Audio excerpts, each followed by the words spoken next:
Hi, everybody. Thank you so much for joining us today. I don't know where you're coming from, but here in DC, it's like feels like temperature today of 110. So I'm happy to be inside. Please type in as we wait for others to join us. Type in the chat where you will go on summer vacation this year. Where are you headed to?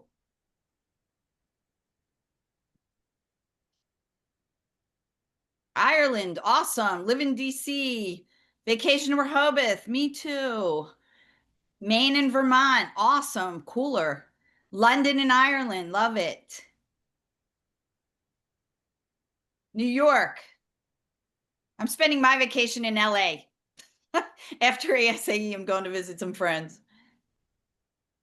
Oh, thank you for joining us, Lynn. She's currently on vacation in North Carolina on the beach. Outer Banks, another North Carolina, Tandy Joe. Nikki just got back from a cruise from Cozumel. Hi, Nikki. Good to see you. Anybody else? If you're just joining us, feel free to type in where you're going to go on your summer vacation as we are waiting for people to join us. We'll get started in just a few minutes.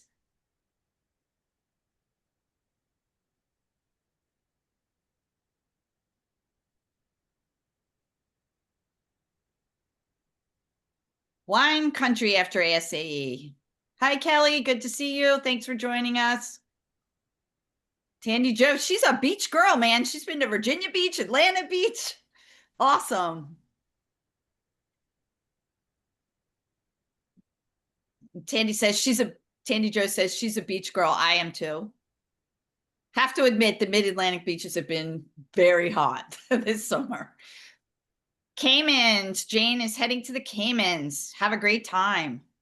Anybody else want to put in where they're going to go as we wait for people to join us? We'll get started in just another minute. Where are you going on summer vacation? San Francisco, Puerto Vallarta in November. A good time to go off season. Okay, well, thank you all for joining us today. I know it's the middle of the summer and we don't usually do a July program, but I had so many volunteers this year that we decided to do one in July. We will not be meeting in August because ASAE asks us not to do so. And since we promote our programs through ASAE and people are entitled to get 0.75 CAE credits, keep track of your credits. We're not a CAE provider, but you can keep track of this if you're listening live, and it does go to your CAE credit count. I'm Sherry Singer. I'm president of Singer Communication, and we help associations with their PR, communications, crisis management, and market research. And I'm here today as the founder of AXE, and thank you everybody who's joined us today for this session. Just a couple of housekeeping comments before we get started. We don't use the Q&A function on Zoom. We ask you to type in any questions that you might have for our presenter today in the chat box. And we're happy to take those questions after the session, the formal part of the session is over. As I said, we are not meeting in August, but please come back and join us in September, where I believe the topic will be cool ways to donate to your association. So with that, I'm going to turn it over to JW. JW is our monthly planning coordinator, and he's going to introduce our speaker today. JW? Well, thank you, Sherry, and welcome everyone. I am in sweltering New York City right now at the moment, so I guess this is kind of vacation. I don't know. It maybe if the weather was a little better. I'll wait till the cold front comes through tomorrow. Well, it's my pleasure today to introduce our speaker. Jeffrey Wilcox has led the Interim Executives Academy, which was formerly known as the Third Sector Company, for more than 20 years, working with 900 organizations, offering expert support and training to tackle their interim leadership, succession planning, and board governance challenges. Jeffrey is former Senior Vice President of United Way of Greater LA and Valley of the Sun United Way in Phoenix. He's a columnist for the Long Beach Business Journal and recipient of the President's Award from the Washington SAE, where he serves on the board. He's also very much involved with the California SAE, which I just learned has been rebranded as Associations West. He's the former chair, Executive Transitions Affinity Group for the Alliance for Nonprofit Management, and past president of the Orange County chapter of the Association of Fundraising Professionals. I have to tell you that I first met Jeffrey through his company's Interim Executives Academy. It was an 8-week, very, very well thought out approach to interim leadership. And I was so impressed with what I learned and how I felt that the experience helped to train me for future work with my clients and other organizations that I work with, that I knew that everyone would really benefit from the opportunity to learn more about him, his company, and the methodology that they bring to this very important but overlooked aspect of nonprofit leadership. So with that, I'm going to turn it over to Jeffrey Wilcox. Thank you. Well, thank you, JW. Could I see a thumbs up, JW, that my audio is coming out okay? I want to make sure that this is accessible to all people. What a privilege and pleasure to be with all of you. I've been talking about succession and interim for so long. I understand that what brought you to this place is as diverse as the 48 people who are currently in this place. For some of you, experience has taught me you're here because our organization needs to be talking about this and it never have. Others are here because, you know what, I've got to be thinking about my succession planning because I'm going to be out of here.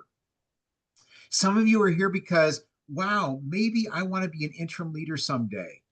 Some of you are here because this whole subject of just how we create a next generation for our association, what brings you here.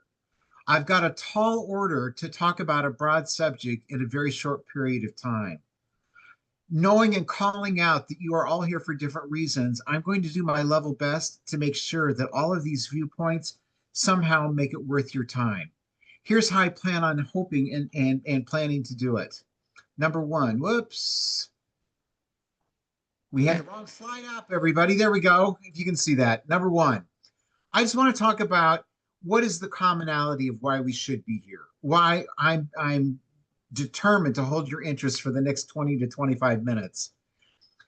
Number two, what's the language of succession? Because like all things in culture, the language we use to describe the subject really either engages people or makes it think that you're trying to get rid of them. And what is the role of interim leadership today? It's no longer today's temp.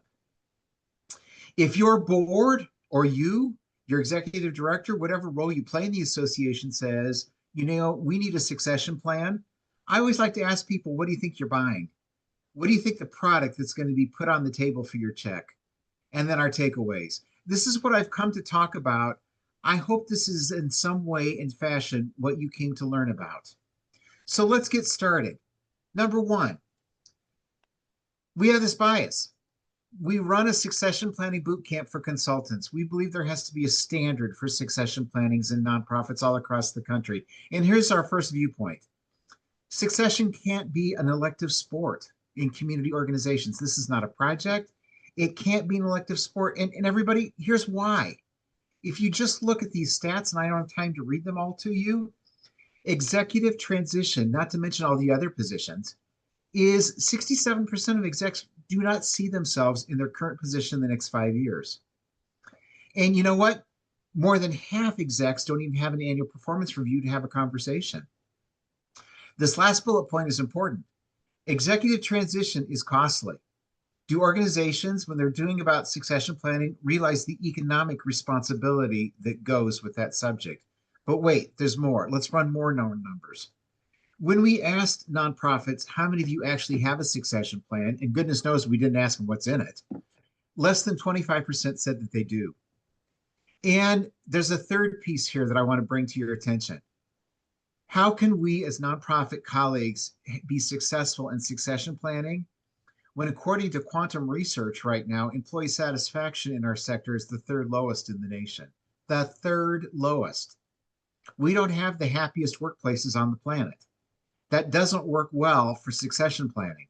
Now, for those of you who like to play the Family Feud and wondering what the two boxes are above that, right now, employee satisfaction in the government sector is the highest, and employee dissatisfaction in the healthcare system is the second.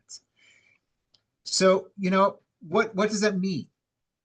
What that means for all of us is we are in a sector, we are in organizations where people are not sure about their futures. We're fearful about our our retirements, whether we're an executive or a board member. We're having difficulty in many cases finding talent to replace our jobs. We're unprepared.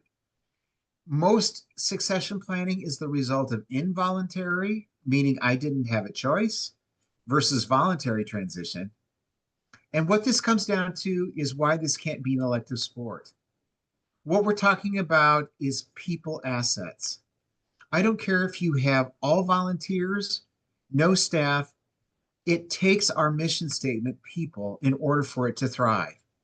And so what I'm going to talk about today is how do we leverage those people assets so that we give the same attention to people assets as we do our financial assets, because without each of these, our nonprofit cannot thrive. And here's the key word: across generations. That's where the succession planning comes in. So here's our second viewpoint. When succession planning is solely focused on how we're going to replace people, what does that say to the people that are there? I want to say this again. This is where the language becomes really important. Well, we need a succession planning in case Jeffrey leaves. Okay, well, let's just say that over and over and over again. And let's say about, we need a succession plan because all the board's going to rotate off. Every time we talk about leaving, what is that saying about the role of succession? It's resulted in replacement as opposed to rooted in cultivation. I want to show the psychological difference because when we talk about succession planning, we're talking about people. They have brought their hearts, their hands, and their heads to your organization. And if the conversation is, well, this is what's going to happen when you're gone, what does that say about cultivating while you're here? We have to handle this subject with care.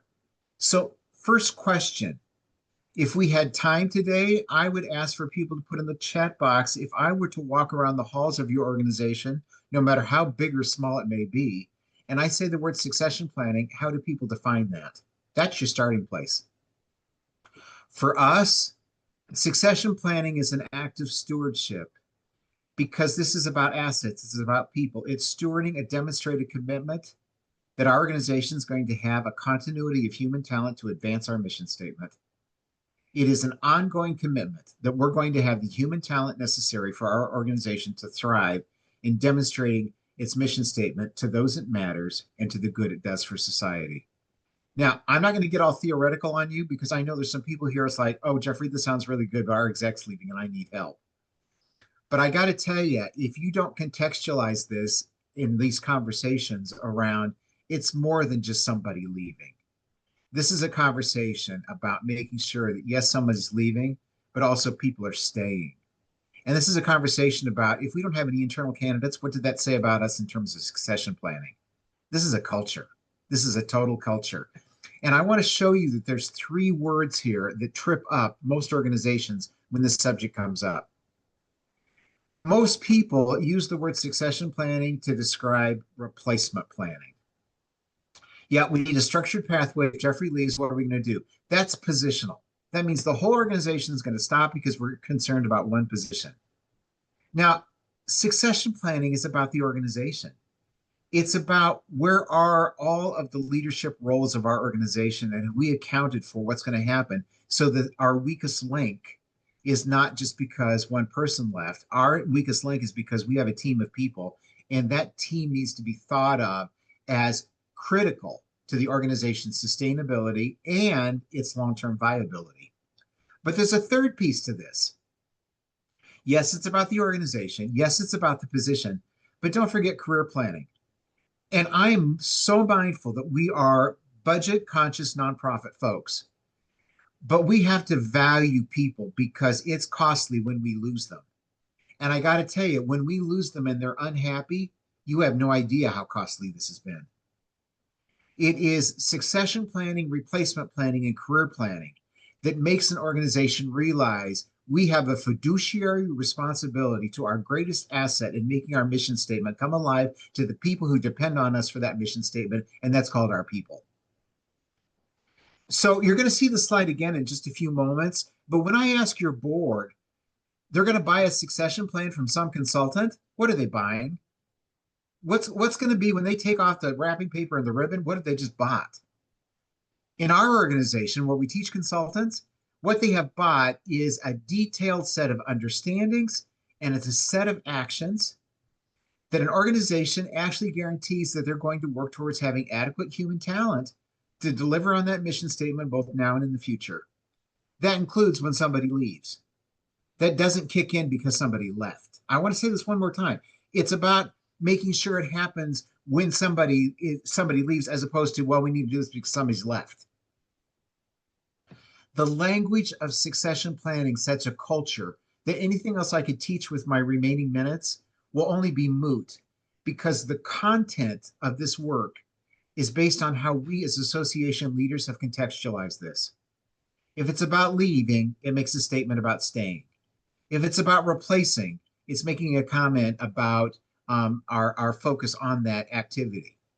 If we only speak of this in terms of a position, what does this say about the organization?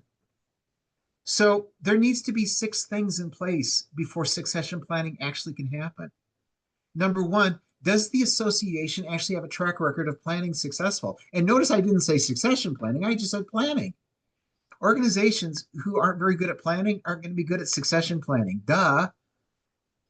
Number two, do we really make a financial commitment to valuing people? If we don't invest in our people, I can tell you there's no succession planning that's going to work, because we have to already say we make a financial commitment to valuing people.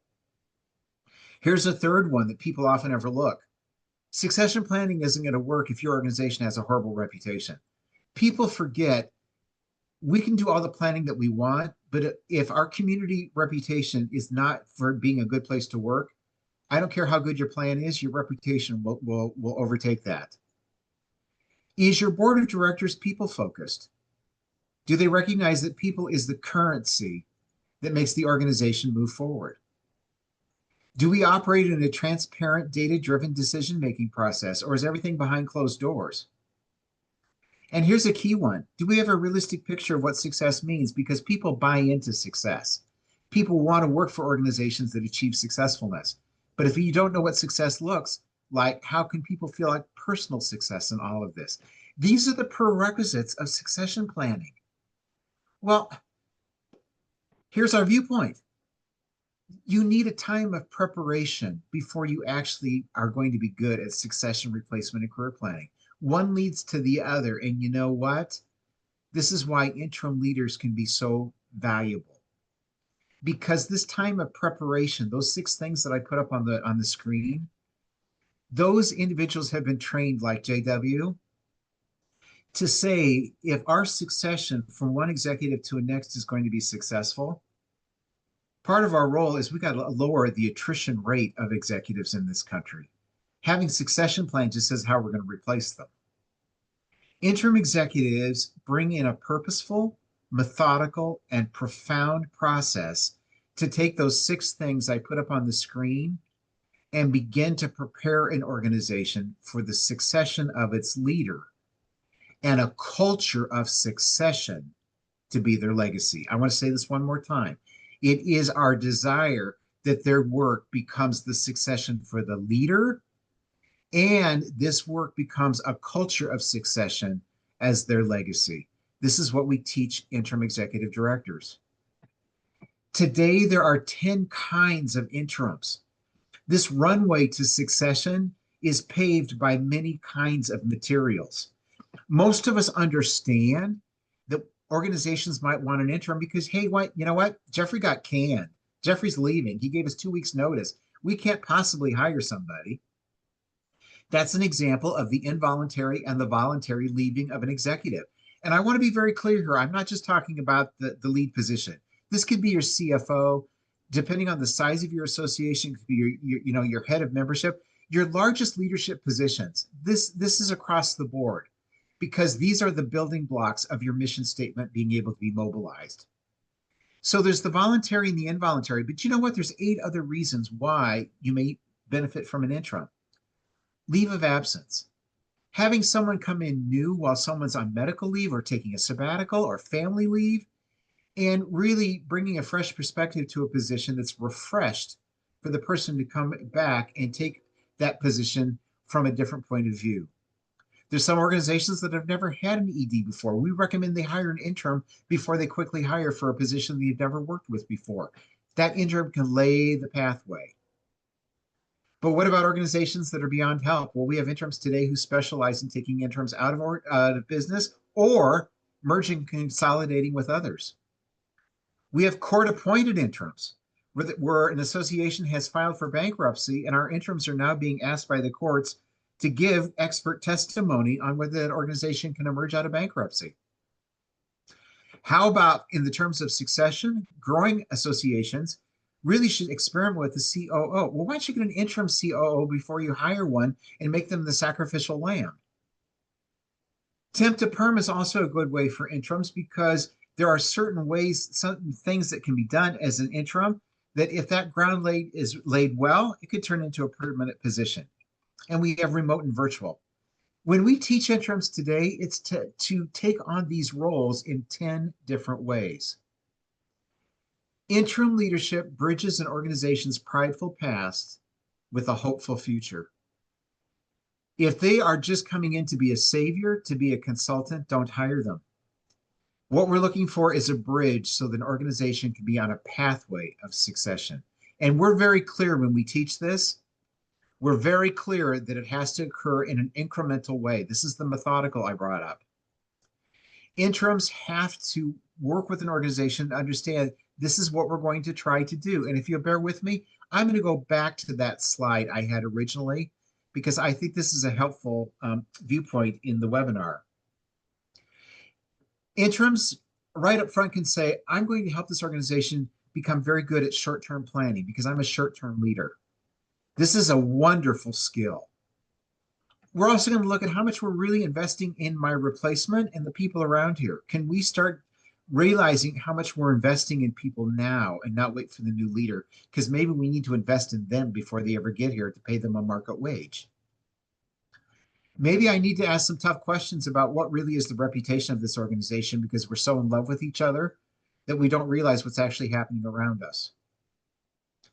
I need to ask some tough questions as an interim about, yes, we need to be fiscally focused. No question about that. Yes, we need to be mission focused. But have we left room to be people focused? And actually, an interim can say, what should that mean for our association? Because number 4 isn't a one size fits all. What a wonderful facilitated conversation to just ask, gee, I wonder if someone said, you know, our association is very people focused. What would be the benchmarks of that? How would we hold ourselves accountable to that? And how would we proudly proclaim that we're aspiring to be that? Interims can also ask very difficult questions about, would you say your decision-making is subjective and we need to move it to be a little more objective? And if we go to the 7 measures of remarkable associations that ASAE put out generations ago, never forget that one of the 7 measures of remarkable associations is its use of data in creating a commonality for diverse people to make hard decisions. And one of the great things about interims is this 6th piece. Let's figure out what success means for our association so we hire to a person who can get us there. I will often say to most organizations, if you are in the market right now for a new executive, what an interim can help your organization do best is help a diverse group of people find consensus about not what they want in their next leader, but they will help to build consensus on what they need in their next leader. And that quantum leap amongst volunteers about what we really want and having a thoughtful process to get what we really need is the value of a great interim. What I'm doing in a very short period of time is taking 2 very difficult subjects, succession planning for our organization and the role of interim leadership. And I just put the shuttle through the loom to show you that an interim can help an organization after the executive has been hired to get an organization ready to be thoughtful about what we're going to do as a succession planning organization as their legacy. Now, I'm going to quickly now go to the next slides. I apologize for thumbing through here. The other things that interims do is they speak truth that sometimes people don't want to hear, but it's based on data. We do talk about what good short-term planning looks like. We get alignment on such things as what does it mean to be people-focused. We get alignment on what really is our reputation of our organization. And we put that work to be transformational in how we approach the next leader's job description, how we approach the way in which we want to work as a board, the way in which we want to approach our budget as being more people-centered. And everybody, this is the beauty of the whole thing. This is when true transition begins. We teach our interims to be a form of a healthcare provider, a physician, if you will. And I don't have time to go through all of this, but the fact of the matter is that they are responsible for providing 13 protocols and delivering this work. And as you can see, it begins with the right start and it moves to the right ending, and there's a whole bunch in between. One example I'll just give you is the organizational dashboard. When people have good data to make information-based decisions, it's amazing how it changes the culture of an organization. And when you're looking for new leaders, whether it's the executive director, the CFO, the membership director, you may have a director of development, wouldn't it be nice to provide all candidates with an organizational dashboard and talk to them from a place of fact on how you're going to work together with this information to do something wonderful for the advancement of the mission statement of your organization, the communities you serve? Well, here's one that requires your seatbelts, and some folks I just need to remind you, please put your oxygen mask on first and then help others. Succession planning in an organization has to be as much about lowering attrition as it's about being prepared for it. Jeffrey, what in the world does that mean? If we only talk about succession in terms of leaving and replacing, we are missing the point of cultivating and advancing, aspiring and growing. Succession is based on the word success. And we want people to feel successful when they volunteer for our organization. A succession plan, I'm so sorry, we're having a fire drill. A succession plan is a set of detailed understandings and actions that an organization documents guaranteeing adequate human talent will be in place to deliver on the mission both now and in the future.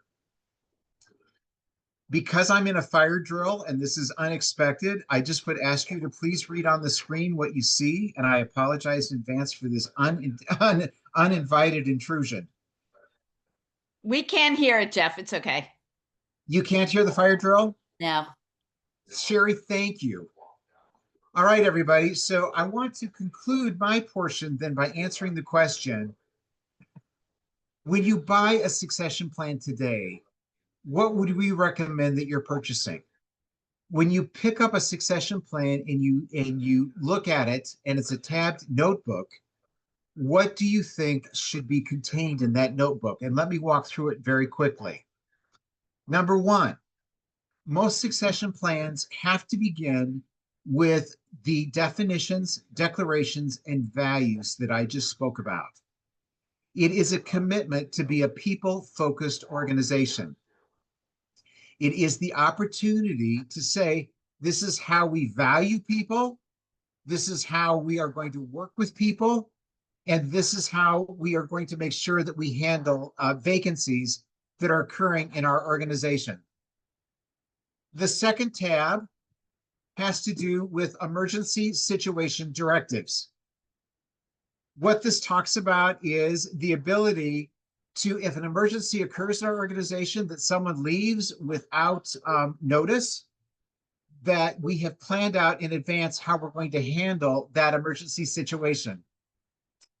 There will be directives about this is how we will search for that person, whether we're going to have a search firm, And it lays out very quickly, perhaps we should have an interim executive director in place if an emergency should occur.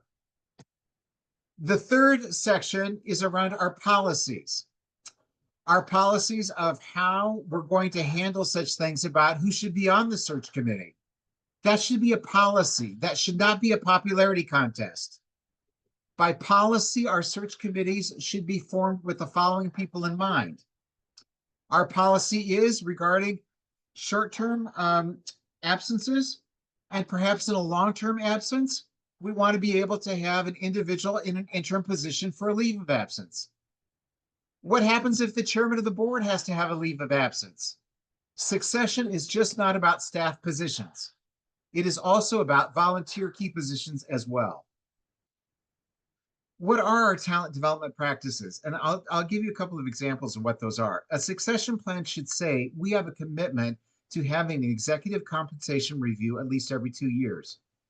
We are committed to being able to make sure that we are paying at market, or we know where we're at in market. That's a talent development practice. A talent practice says that we have a handbook. It's about keeping people employed. My favorite one is the fifth piece is this is how we are going to work with people according to our strategic plan. Because I was in the funding industry for many years, I saw a lot of strategic plans that talked about the money resources that were needed.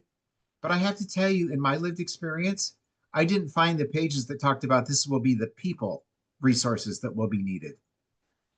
The succession plan talks about planning for the people that will be needed for our succession plan to have legs, not for it to have just financial currency, what we'll need for legs.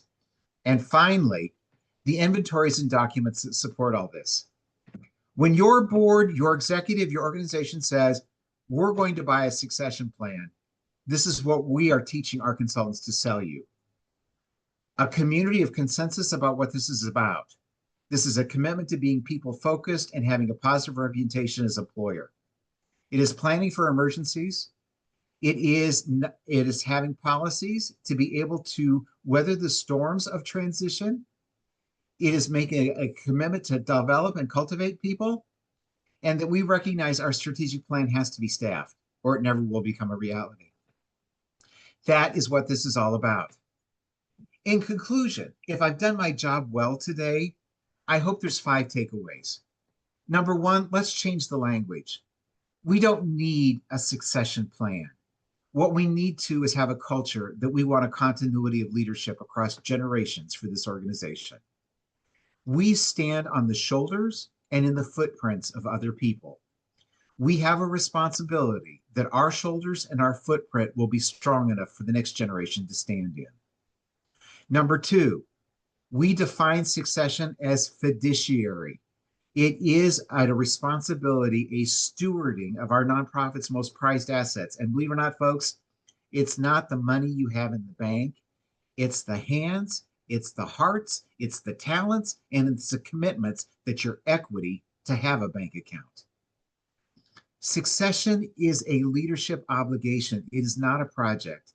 God forbid anybody should have an organization that says, well, we've got a succession plan, so we're done. No, you don't.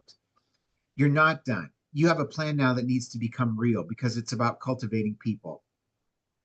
Succession planning is methodical. And finally, we believe that every succession plan should include provisions for interim leadership as a time for preparation.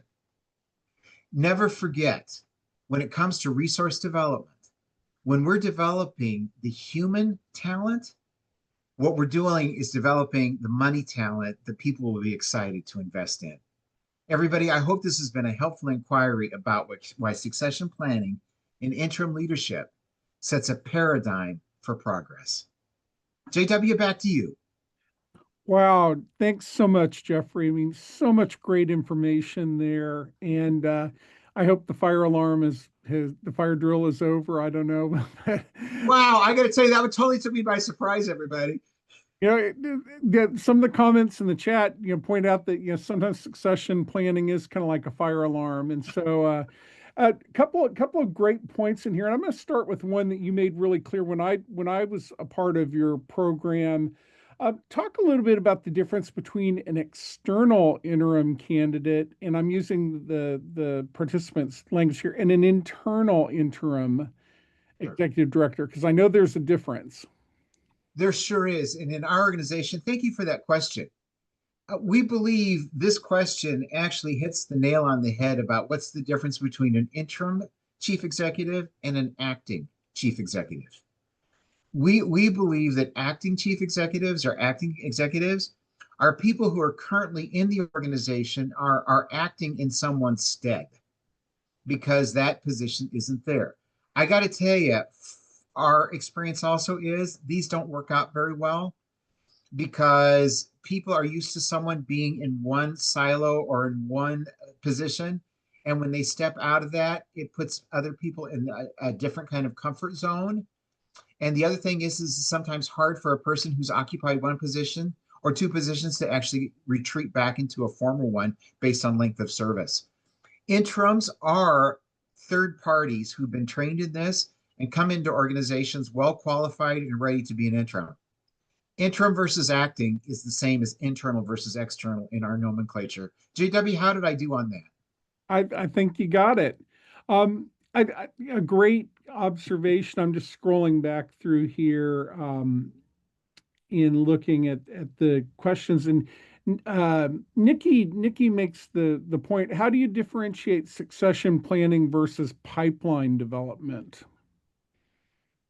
I don't think you make the differentiation. I think that pipeline development is a component of succession planning because, quite frankly, if you are not seriously thinking about pipeline, you're going to have some succession planning difficulties. I don't think it's one versus the other. I think that some of the nomenclature that's coming up around talent development today is very much the nomenclature of succession. If we're developing talent, we're meeting our succession planning needs. If we're developing policies and ready for emergencies, we're talking about how we get this organization to be functional across generations of leadership. And that's what it's all about. You can't do it without a pipeline.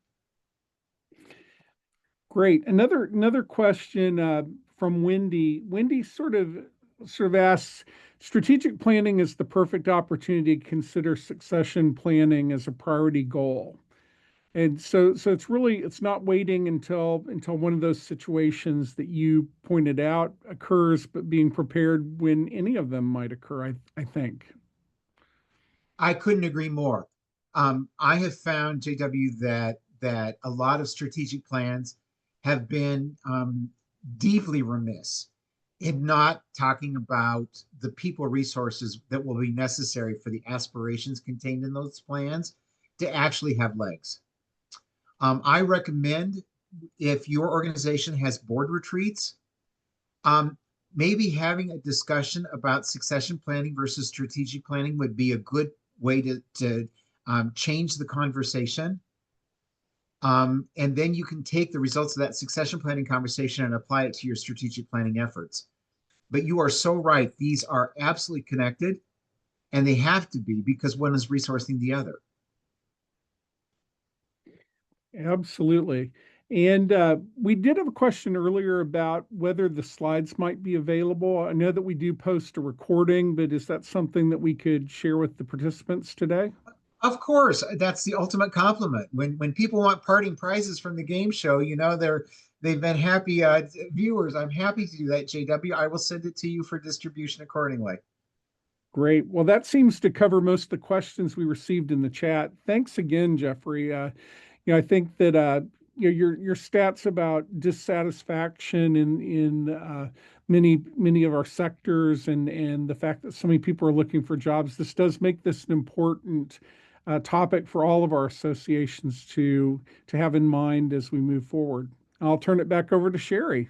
Well, I just wanted to say thanks everybody for joining us today. I hope you have a great rest of your summer. If you're attending ASAE in LA, please stop by and say hello to me. I am actually presenting on Sunday. You can look it up. I'm not going to promote myself in my session, but hope to see you in LA. If not, we'll be back in September. Have a great summer, everybody. Bye-bye.